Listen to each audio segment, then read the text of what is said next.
Welcome to our channel. నేను రమా రావి. మామూలుగా సహస్రావధానులు, శతావధానులు వాళ్ళ పేర్లు వింటుంటా ఉంటాయి. శ్రీయుతులు గరికపాటి నరసింహారావు గారు, మాడుగుల నాగపండి శర్మ గారు, పాలపర్తి శ్యామలానంద ప్రసాద్ గారు, ఇట్లా వీళ్ళంతా శతావధానం చేస్తారు, సహస్రావధానం కూడా చేస్తారు కాబోలు. అవధాన ప్రక్రియ చాలా టఫ్ అని, చాలా కష్టసాధ్యమని మనం భావిస్తాం. చాలా ఈ గొప్ప పని అది. అయితే స్త్రీలు కూడా శతావధానులు, సహస్రావధానులుగా ఉంటుంటారండి.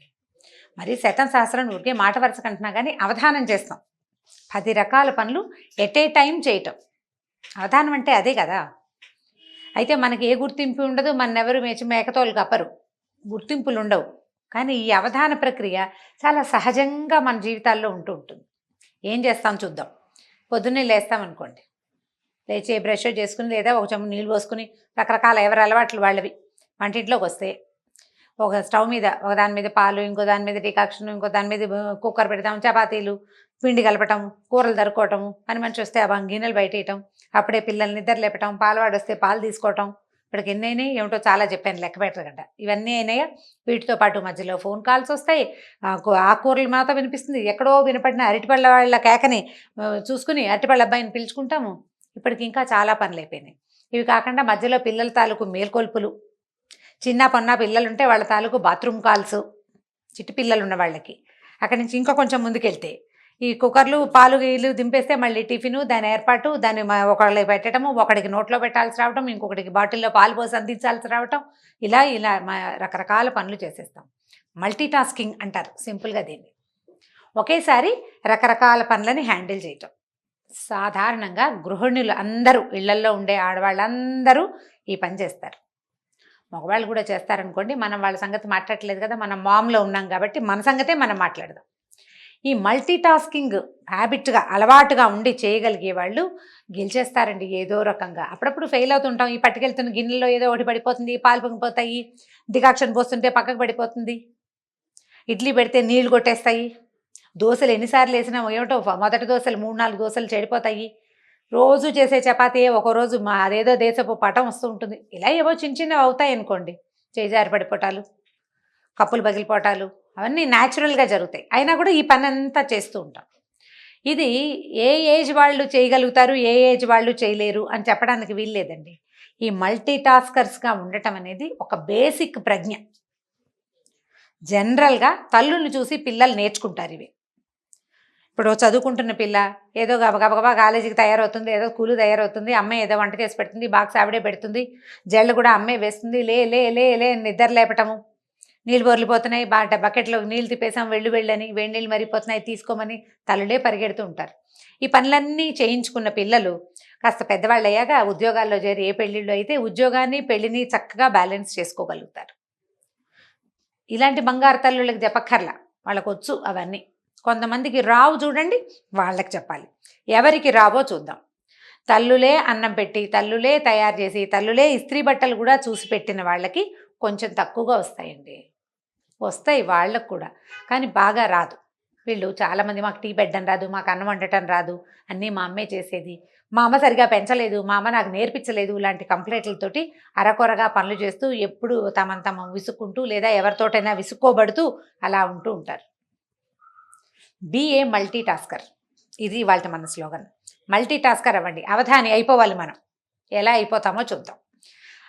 ఉద్యోగం కొత్తగా చేరిన అమ్మాయి చదువు అయిపోయింది, ఉద్యోగంలో చేరింది, పెళ్ళి కాలేదు, పెళ్ళి అవల, ఇంకా అమ్మ దగ్గరే ఉంది. అలాంటప్పుడు ఏం చేస్తారంటే, పిల్లలు చక్కగా షోక్గా తయారయ్యి ఉద్యోగాలకు బాగా వెళ్తారు, మంచి మంచి జీతాలు వస్తాయి, లేదా చిన్నదో పెద్దదో జీతం వస్తుంది అనుకుందాం, ఏదో ఇంటికి సరదాగా 2 వస్తువులు తెస్తారు, అమ్మని సినిమాకి తీసుకెళ్తారు, ఏమైనా కొనుక్కొస్తారు. ఆ పిల్లకి వేళకి అమర్చి పెట్టడం తన డ్యూటీగా భావిస్తుంది అమ్మ. డ్యూటీగా భావించి అసలే పిల్ల కష్టపడి వస్తుందని సాయంత్రానికి పిల్ల రాగానే వేడివేడిగా ఏదో అంత తినడానికి చేసి పెట్టడం, ఒక కాఫీయో టీయో ఇవ్వటం, పిల్ల రిలాక్స్ అయ్యేటట్టుగా చూడడం, అది ఏదైనా షికారుకి వెళ్తానంటే దాని ఏర్పాటు కూడా చేయటం, బట్టలు ఉతికించడం, ప్రెస్ చేయించి రెడీగా పెట్టడం, ఏదైనా కుట్లు గిట్లు ఊడిపోతే ఇమీడియట్గా ఆ కుట్లు గబగబా చేత్తోటో కాలుతోటో ఏదో రకంగా వేసేసి ఇచ్చేసి పిల్లలకి అన్ని రకాలుగా వైనంగా ఏర్పరిచే తల్లులు ఎక్కువగా ఉన్నారండి ఇవాళ రేపు, చాలా ఎక్కువగా. మగపిల్లలకి ఇలాగే చేస్తారు. నేను పిల్లకి ఎందుకని చెప్తున్నానంటే, మన మామ్స్ గురించి మాట్లాడాలి అని అనుకుంటున్నాం కాబట్టి. ఇలా అలవాటైన పిల్లలు, ఆడపిల్లలు రేపొద్దున ఒక 4-5 సంవత్సరాలు ఉద్యోగం చేశాక వివాహం చేసుకుంటారా, అప్పుడు ఈ వెనకాల అమర్చి పెట్టే అమ్మని మిస్ అవుతారు. ఎవరు అమర్చి పెట్టకపోయేసరికల్లా అన్నీ తమే చూసుకోవాల్సి రావటం కాకుండా, ఈ కొత్తగా ఏర్పడిన కొత్త అదనపు బాధ్యత ఉంది కదా, వైఫ్ బాధ్యత, భార్య బాధ్యత, అది కష్టమైపోతుంది. హ్యాండిల్ చేయలేకపోతారు, విసిగిపోతారు. పైగా అవతల వాళ్ళ వాంటింగ్స్ ఎక్కువగా ఉంటాయి. అందులో అత్తవారు వాళ్ళు ఉంటే ఇక అసలు చెప్పనే అక్కర్లేదు. మా పిల్లకి అన్నీ వచ్చు, ఉద్యోగం చేసినా మా అమ్మాయి వంట చేస్తుంది, నీకు అది కూడా రాదా అంటారు. మనం పిల్ల బట్టలు ఇస్త్రీలే చూసుకోదు, అన్నీ అమ్మాయి చేసి పెట్టిన పిల్లకి అన్నం వండటము, టీ కలపటము ఎలా వస్తుంది? చచ్చి చెడి ఎలాగోలాగా నేర్చుకోవాలి. ఉద్యోగానికి 6 నెలలు సెలవు పెట్టి నేర్చుకోమంటే కుదురుతుంది? కుదరదే. సెలవులు గిలవులు కుదరవు. ఉద్యోగానికి వెళ్ళిపోవాలి. మహా అయితే 10-15 రోజులు సెలవు ఇస్తారు పెళ్ళికి. ప్రీ మ్యారిటల్ సెలవులు, పోస్ట్ మ్యారిటల్ సెలవులు అని. అంటే డెలివరీ లాగా చెప్తున్నాను అనుకోండి, కాదు, పెళ్ళికి ముందు ఏదో మెహందీ ఉంది, అది ఉంది, ఇప్పుడు అడుగుతున్నారు కదా, ఓ వారం 10 రోజులు సెలవులు తీసుకోగలుగుతారు. ఉద్యోగం వెళ్ళిపోవాలి, మరి ఇల్లు అది చేయొద్దు, అది కూడా చేయాలి. ఈ రెండింటినీ బ్యాలెన్స్ చేసుకోవడానికి ముందు నుంచే మల్టీ టాస్కింగ్ ప్రాక్టీస్ కావాలి. I think you people catch my point. మీకు సరిగ్గా అర్థమైంది అనుకుంటున్నాను. అమ్మాయిలని దీనికి రెడీ చేయండి. ఇది ఒక ప్రీ మ్యారిటల్ కౌన్సిలింగ్ లాంటిది అని అనుకోండి. అబ్బాయిల్ని రెడీ చేసేందుకు ఇంకొక పాయింట్ మళ్ళీ చెప్పుకుందాం. ఇది 13-14 సంవత్సరాల వయసున్న పిల్లల దగ్గర నుంచి స్టార్ట్ చేయాలండి తప్పకుండా.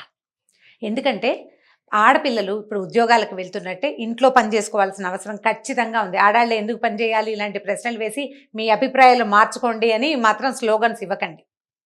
ఈ స్లోగన్ ఇచ్చే వాళ్ళకు కూడా డెఫినెట్గా తెలుసు మీ ఇంట్లో పని మీరు చేసుకుని బయటికి రావాలి. భర్త లేకపోతే మీరు ఒకళ్ళే అయినా చేసుకోవద్దు. ఎలకాలం అమ్మ ఉంటుందా? ఎలకాలం ఎవరైనా ఉంటారా? ఉండరు.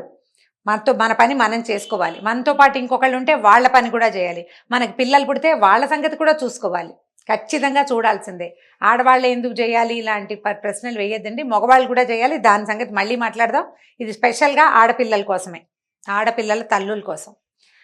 చాలా చిన్నప్పటి నుంచి 4-5 ఏళ్ల వయసు అప్పటి నుంచి పిల్లలకి చిన్న చిన్న పనులు అలవాటుగా మప్పండి. మా పిల్ల పని చేస్తుంది, కప్పు తీసుకెళ్ళి లోపల పెట్టమ్మా అని తాత్కాలికంగా కాదు, హాల్లో కప్పు కనపడితే కిచెన్లో పెట్టాలి అనేది ఒక ప్రాక్టీస్గా చేయించండి. ప్రాక్టీస్. చిన్న పొన్న బట్టలు మడత పెట్టుకోవటం, తన బట్టలు తను సర్దుకోవటం, తన అల్మార్ తను అరేంజ్ చేసుకోవటం. ఎలాగా? స్కూల్ వర్క్ చేస్తూనే. ఈ పని మానేసి ఆ పని చేయటం కాదు, దాంతోపాటే ఇది చెయ్యాలి. అక్కడి నుంచి 10-14 ఏళ్ళు వచ్చేసరికల్లా ఒక పిల్లలు జడలు వేసుకోవటం, తమ జడలు తాము అరేంజ్ చేసుకోవటం, బట్టలు అరేంజ్ చేసుకోవటం, అమ్మకి ఏదైనా ఒక కూర తరిగి పెట్టడము, ఒక దోసపిండి గ్రైండర్లో వేస్తే అది తీయటం, దోశలు వేయటం, అట్లా వెనకాల పని కాసేపు అయినా రోజులో. ఎక్కడ చదువుకునే పిల్లలకి ఎక్కడ సమయం దొరుకుతుందండి అని ఇలాంటి ప్రశ్నలు వేయొద్దండి. చదువుకునే పిల్లలు, పనిచేసే పిల్లలు బోల్డ్ మంది ఉన్నారు. ఇది పని నేర్చుకొని వాళ్ళకి చెప్తున్నాను. ఖచ్చితంగా మీ పని మీరు చేసుకోవాల్సిందే. మా పిల్లలు చేయరండి అని నాకు ఒక ఆవిడ ట్విన్స్ ఉన్నారు, మా వాళ్ళిద్దరు అసలు ఏ పని చేయరు, ఏదైనా పని చెప్తే పోట్లాడతారు. మా హస్బెండ్ కూడా పిల్లలకి పని చెప్తావేంటి అంటారండి, ఏం చెయ్యాలి అని అడిగారు.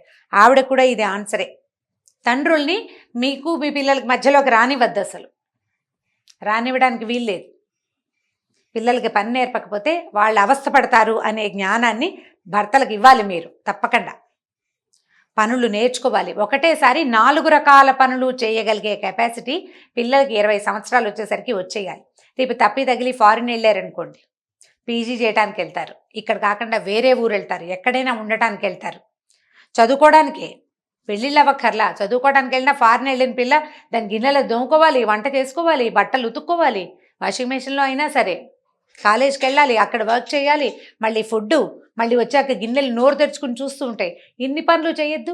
ఏ అలవాటు లేకుండా చక్కగా అస్తాద్పరంగా అరిచేతిలో వెన్నముద్దలాగా పెంచిన పిల్ల వెళ్ళి ఏం చేస్తుంది అక్కడ? ఎంత ప్రెషర్కి లోనవుతారు. ఇదంతా ఈజీ, సింపుల్, నేను చేసేయగలను అని అనిపించేలాగా మీ పిల్లల్ని రెడీ చేయండి. అది 13-14 నుంచి తప్పకుండా స్టార్ట్ చేయాలండి. పిల్లలకి ప్రాపర్గా కూర్చోవటం నేర్పిస్తాం. సరిగా కూర్చో, బాగా కూర్చో అని చెప్తారు కదా, ఎవరైనా చెప్తారా? అలాగే ఈ పని నీది, ఇది నువ్వు డెఫినెట్గా చేయాలి అనేది ప్రాక్టీస్ చేయించండి. ఒకవేళ ఇలా కాదు, మన దగ్గర 20-22 ఏళ్ల పిల్లలు ఉన్నారనుకోండి, పెద్దగా ఏం చేయరు, అన్నీ మనమే అరేంజ్ చేస్తాం. అరేంజ్ చేయటం మానేయండి. పిల్లల్ని వాళ్ళ అరేంజ్మెంట్స్ వాళ్ళు చేసుకునేలాగా చేయండి. చెప్పండి వాళ్ళకి, వాళ్ళ అరేంజ్మెంట్స్ వాళ్ళు చేసుకోవాలి. మల్టీ టాస్కర్ అయిన వాళ్ళు గెలుస్తారు జీవితంలో, వితౌట్ ప్రెషర్. నీకు ఒక మంచి ఉద్యోగం వచ్చింది, నువ్వు అక్కడ బాగా పేరు తెచ్చుకుంటావు. ఇంట్లో ఈ వెనకాల ప్రెషరు, నువ్వు ఇక్కడ పనంతా ముగించేసుకుని అక్కడికి వెళ్ళి చేయాలి. ఒక హెల్పర్ని పెట్టుకోవచ్చు. బాగా సంపాదన ఉంటే తప్పకుండా ఒక పని మనిషిని పెట్టుకుంటారండి, ఇంకెవరో కేర్ టేకర్ని పెట్టుకుంటారు. వాళ్ళని మాత్రం మేనేజ్ చేయొద్దు, వాళ్ళ అమ్మలు కాదు కదా, వాళ్ళని మేనేజ్ చేయాలి. దానికైనా మనకు మల్టీ టాస్కింగ్ రావాల్సిందే. దానికోసం ట్రై చేయాలండి. ఆలోచన మార్చుకోండి. ఇప్పుడు 24, 26 సంవత్సరాల ఆడపిల్లలు ఉద్యోగాలు చేస్తూ ఇంకా వివాహాలు కాని వాళ్ళు ఉంటారు, చేసుకుంటారు ఎప్పుడో. మీరు కూడా ప్రాక్టీస్ చేయండి 4 రకాల పనులు ఎట్ ఏ టైం చేయటం. ఇది అవసరమా అంటే డెఫినెట్గా అవసరమేనండి. మీరు kitchen, house hold things manage చేయగలిగితే అది బ్రెయిన్ అలవాటు అయిపోతే ఏముండదండి. బ్రెయిన్లో ఓ పక్కన పడి ఉంటాయి ఆ వ్యవహారాలన్నీ, అందుకంటే ఏముండదు. ఇది మేనేజ్ చేయగలిగే వాళ్ళకి ఒక రకమైన కాన్ఫిడెన్స్ ఉంటుందమ్మా. అది ఆలోచించండి. ఈ కాన్ఫిడెన్స్ని డెవలప్ చేసుకునేందుకు ప్రయత్నం చేయాలి. పిల్లల్లో అది డెవలప్ చేయడానికి ప్రయత్నం చేయాలి. ఒకవేళ మనకి 2 పిల్లలు ఒకే వయసు వాళ్ళు ఆడ మగ ఉంటే ఇద్దరితోటి పని చేయించండి. పిల్లలతో పని చేయిస్తావా అని ఎవరైనా అడగడానికి అసలు వీలే లేదు. పని చేయించకపోతే చాలా కష్టం రేపొద్దున. ఏ రోజు ఎటుపోయి ఎటొస్తుందో తెలియదు మనకి. 4 పనులు అన్నీ చేసుకోవాల్సిందే. బజార్ వెళ్ళి కొన్ని కూరలు తేవడం, కూరలకి మనతో పాటు పిల్లల్ని తీసుకెళ్ళి సెలెక్షన్ ఇలా ఉండాలి, టమాటాలు లేదా క్యారెట్ని ఇలా తీసుకోవాలి, తోటకూర ఇలా చూసుకోవాలని 4-5 సార్లు చెప్తే ఆటోమేటిక్గా వస్తుంది. అట్లా ప్రతి పని వాళ్ళు చేసుకోగలిగేలాగా చేయగలిగేలాగా చేయండి. ఇది ప్రాక్టీస్ చేయండి. ఈ 4 రకాల పనులు చేయగలిగే ప్రాక్టీస్ ఉన్నవాడు బయటికి వెళ్ళి ఏదైనా చేస్తాడు. లేదా బయట పని ఒకటే వచ్చి ఇంటి పని రాకపోతే ఎవరొచ్చి అన్నం పెడతారా అని చూసే పరిస్థితి వస్తుంది. అన్నం కోసం వెయిట్ చేయకపోయినా చెయ్యలేకపోతారు. ఇంటిని మేనేజ్ చేయలేక స్ట్రెస్ ఫీల్ అవుతారు. ఈ స్ట్రెస్ మీకు వర్క్ మీద పడుతుంది. ఇది మీరు ఈజీగా అలవాటుగా చేసేసారనుకోండి, దీని ప్రెషర్ ఏముండదు. దీని దారి దీంది, దాని దారి దాంది. 2 సైమిల్టేనియస్గా 2 రైలు పట్టాల్లాగా నడిచి వెళ్ళిపోతుంది జీవితం హ్యాపీగా. ఉద్యోగంతో పాటు ఇంటిని మేనేజ్ చేయటం అనే దాన్ని ప్రాక్టీస్ చేయండి. ఇది కాకుండా అంటే ఇంకొక పాయింట్ చెప్పాలనుకుంటున్నా. కొంతమంది ఒక టైంలో ఒక పనే చేయాలని భావిస్తారు. 2-3 పనులు చేయరు. కాఫీ తాగితే కాఫీయే తాగాలి, కూర్చుని స్థిమితంగా ఒక చోట కూర్చుని కాఫీ తాగాలి. అది అయ్యాకే రెండో పని. పొయ్యి మీద పాలు పెడితే ఆ పాలకేసే చూస్తూ ఉండాలి, రెండో పని చేయకూడదు. అంటే చేయలేరు, ఫోకస్డ్గా చేయాలి ఒకే పనిని అని భావిస్తారు. అలా అయితే టైం సరిపోదండి. ఒకవేళ మీరు కనుక అలాంటి డిజార్డర్ ఉండి ఇలాంటి ప్రాబ్లమ్స్ ఉన్నవాళ్ళు ఎవరైనా ఉంటే మన వ్యూవర్స్లో, అందుకోసం చెప్తున్నా అనమాట. 2 లేదా 3 పనులని ఎట్ ఏ టైం చేసే ప్రాక్టీస్ ఇవ్వండి బ్రెయిన్కి. 2 లేదా 3 పనులు. మామూలుగా మనం ఏదైనా రాయాలనుకోండి, చూసి రాయాలి, చూడాలి, రాయాలి, 2 పనులు కదా. లేకపోతే వినాలి, రాయాలి, 2 పనులు. మనకే వచ్చింది రాయటం ఒక పనే, లోపల ఉన్నది బ్రెయిన్లో ఉన్నది. చూసి రాత, విని రాత, 2 పనులు కదా. ఇవి రాసుకుని ఇలా చేయటం వల్ల కూడా మీకు మల్టీ టాస్కింగ్ మెల్లిగా ప్రాక్టీస్ అవుతుంది. ఒకవేళ మీరు అలా ఫోకస్డ్గా చేయలేకపోతూ ఉంటే కనుక ఏదైనా వింటూ దాన్ని రాయడానికి ట్రై చేయండి. పాట వినపడుతున్న పాటని నోట్ చేసుకోవడం లాంటివి. అప్పుడు కొంచెం బ్రెయిన్ దానికి ట్యూన్ అవుతుందన్నమాట ఈ ప్రాక్టీస్కి. ఆ సమస్యలు ఏమీ లేని వాళ్ళైతే రకరకాల పనులు, అన్ని పనులని ఒక్కొక్కసారి చేయగలమా లేదా అని చూసుకుని, ఈజీగా చేయటం ఎలా అనేది చూసుకుని వాటిని మన జీవితంలో భాగాన్ని చేసేసేయండి. అప్పుడు మీరు అన్నిటినీ హ్యాండిల్ చేయగలుగుతారు. మనం కూడా పెద్ద పెద్ద వాళ్ళ పేర్ల లాగానే సహస్రావధాని, శతావధాని అని అనిపించుకోవచ్చు. చక్కగా అన్ని పనులు చేసేసుకుంటుంది, ఇంటా బయట గెలుస్తున్నాము అని అనిపించుకోవాలంటే ఇది చాలా ముఖ్యంగా చేయాలి. ఈ ఇంటి ప్రెషర్ వల్ల ఆఫీస్లో సరిగా హ్యాండిల్ చేయలేకపోతే మనకు అక్కడ మంచి పేరు రాదు. ఒకవేళ ఆల్రెడీ మంచి పేరు ఏదైనా ఉంటుంది, పోతుంది. జనరల్గా పిల్లలు పుట్టిన కొత్తల్లో కొంచెం ఇలా కష్టంగా అయిపోతుంది. నిద్ర సరిపోదు, పిల్లల్ని హ్యాండిల్ చేయలేకపోతాము, పెద్దవాళ్ళని హ్యాండిల్ చేయలేకపోతాము, ఇల్లు వాకిలంతా క్లమ్జీగా అయిపోతుంది వ్యవహారం. ముందు నుంచి ఈ ప్రాక్టీస్ ఉన్నవాళ్ళు కొంచెం ఈజీగా చేయగలుగుతారు, కాస్త ఈజీగా. ఆలోచించి చూడండి, మల్టీ టాస్కింగ్ చాలా సులువు బై ప్రాక్టీస్ చేస్తే చాలా సులువుగా ఉంటుంది. ఇది ఆలోచించి నా జీవితంలో ఇది ఉందా లేదా, ఒకవేళ ఇది లేకపోతే దీన్ని ఇన్కల్కేట్ చేసుకోవాలి అని భావించే వాళ్ళకి ఒకటి. పిల్లల్లో ఈ రకమైన ప్రవృత్తిని ఇలా అన్ని పనులు చేయగలిగి 4 పనులని ఎట్ ఏ టైం చేయగలిగే సామర్థ్యాన్ని పెంపొందించాలని భావించే వాళ్ళ కోసమే ఈ వీడియో చేయబడింది. ఇది కనుక మీకు నచ్చినట్లయితే లైక్ చేయండి, షేర్ చేయండి. మరిన్ని వీడియోస్ కోసం మా ఛానల్ని సబ్స్క్రైబ్ చేసుకోండి.